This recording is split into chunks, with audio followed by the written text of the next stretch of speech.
think land, the topic of land would have been first on today's agenda. Primarily because anything else is secondary. Secondary in the sense that the premise, the basis on which we are enjoying independence 28 years now was primarily because of land. Anything else was secondary.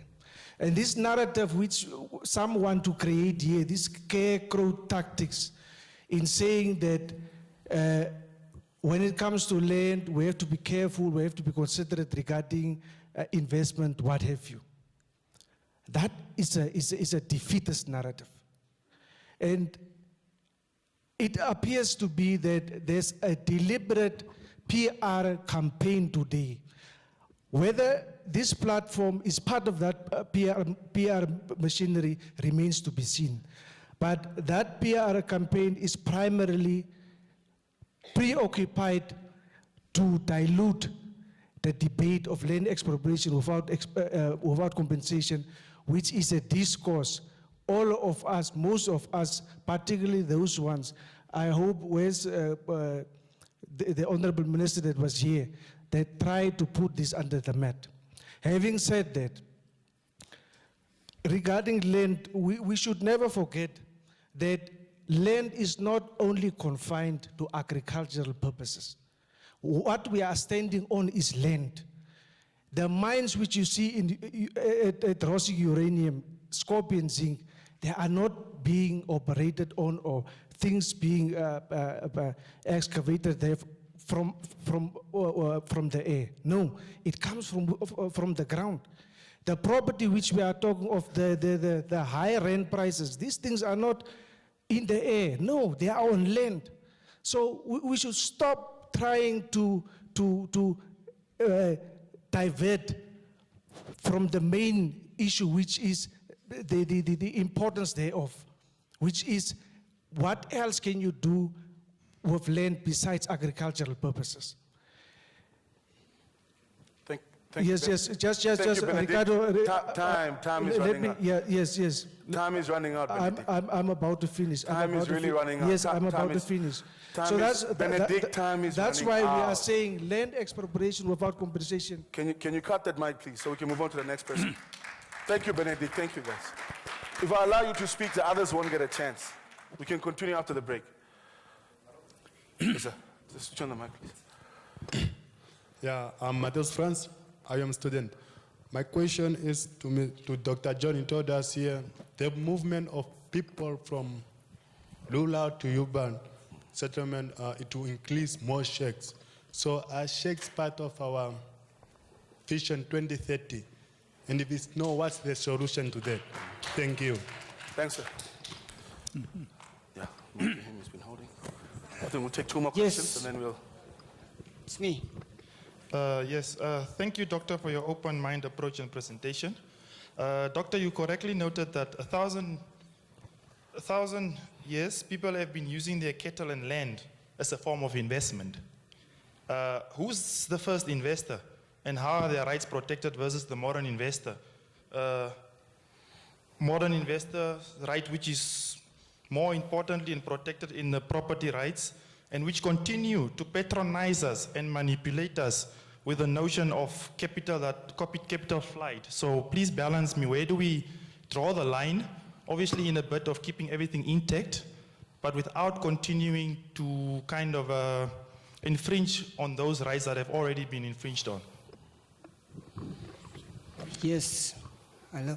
I'm Matthew Veldskun from Varambat, the south, far south. When we speak about land, you know, it's such a sensitive issue. We talk about the Ottendal Commission of 1967, where our people have been forced out of Varambat to go and settle in Gibeon, which belongs to the Witbooi clan. Today, our people are settling in another jurisdiction of another clan. And today, our people cannot even, there's no production going on. We are going from bad to worse. I mean, we have been in a high court right few months ago, while a white man come and chase out people who have been there for years, who have lived on the Orange River for all these years. And this fighting is coming on for 13 years. And when people talk about land, they don't know where they are touching. There's no way that you can say that we cannot go and claim our ancestral land. There's no way. It belongs to us.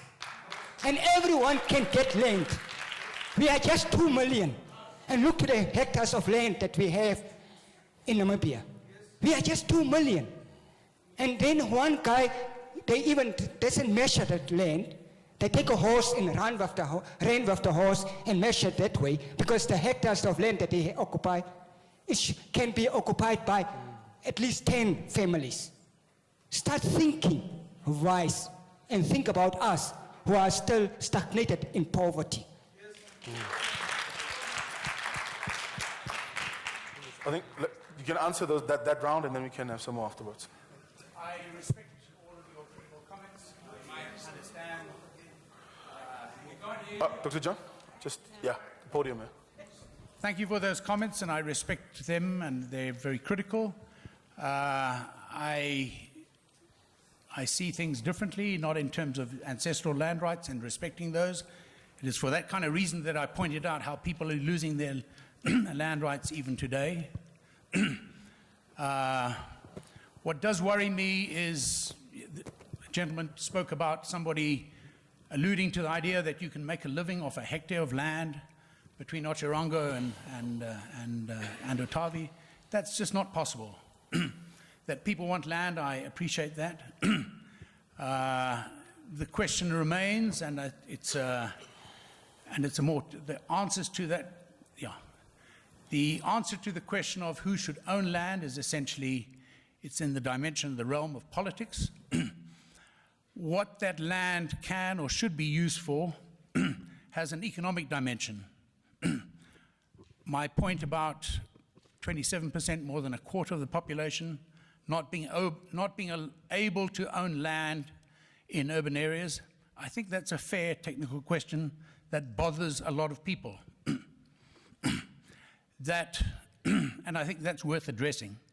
Likewise, the constraints that people face in communal areas because of the conditions of tenure and the representation by traditional authority, I think those are fair questions.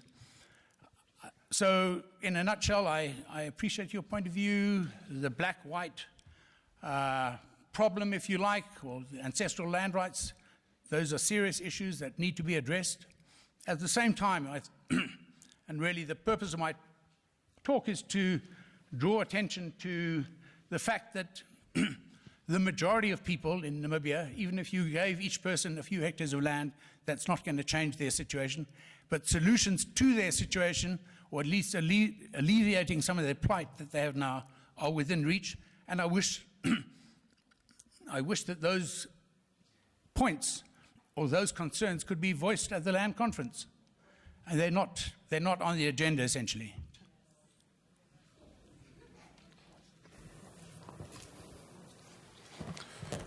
All right, just check the time quickly. We're essentially about 2 minutes over. Can we take, because of, I think, the interest in the issue, can we take another 10 minutes just to take like last round of questions? And then during lunch, I think there can be more engagement. Of course, after lunch, there will also be opportunities for more engagement. So we'll take another set and just infringe like 10 minutes into lunch, and then good to go. So, please. Thank you. Thank you, Mr. Director. Dr. John, it's unfortunate that you would say some of these are political issues, and I can appreciate that. Unfortunately, the land question is so pregnant with hope, anxiety, fear. And when I hear the voices are basically saying the way the discourse is going is not satisfactory. That is what the voices are saying. And I listened to your argument and your presentation. It is really about the technical aspects. It is about the investments on that land. and it's about the financial aspects of the land. Good and well. But the basic premise is the violation of our people on those lands, the human dignity that has been violated. And on top of that, in open, almost audacity, you have a situation where people are being calm. Please be calm, be rational, in abject poverty, when everybody else, not everybody else, when other people are living lavishly off this land. I am a farmer, struggling farmer, renting a piece of land from somebody. And yes, if you tell me this is not profitable, that is not profitable, we go to auctions and we see profit. And other people are living off that profit. So please don't pacify us. Don't bring escapist methodology of saying, listen, this cannot be done and this cannot be done. The one fear that I have of the land conference and the preparation of that land conference is the total failure that I see coming up with this land conference. Why? Because I don't see proper leadership preparing the nation for that land conference. I don't see people saying, these are the suggestions that will work, these will not work. And yes, I see the radical people here. If it was not for the EFF in South Africa, who brought this issue to the fore, even our own process has been ignited. The South African process has been ignited. I see now, seriously, in South Africa, real thinking is taking place, simply because ruling parties have been pushed into action, similar with us. And I am afraid, our president says ancestral land is not an issue. The gentleman from Varambat is telling you, ancestral land is an issue. Why am I fearing? If the president is saying ancestral land is an issue, not an issue, the president is basically saying restitution is not on the table. Restitution was not on the table in the first land conference, and 28 years we had tribulations and fear. Now, if it is not on the table, it means solutions will not be found. I cry for you, Namibia, I cry for you. What will happen? So when we have this against you, I will not overextend. But you have already overextended. That's round of applause for that contribution, please. Thank you. Thank you so much. And the issue in the South is a very serious one. I actually came back from customary law.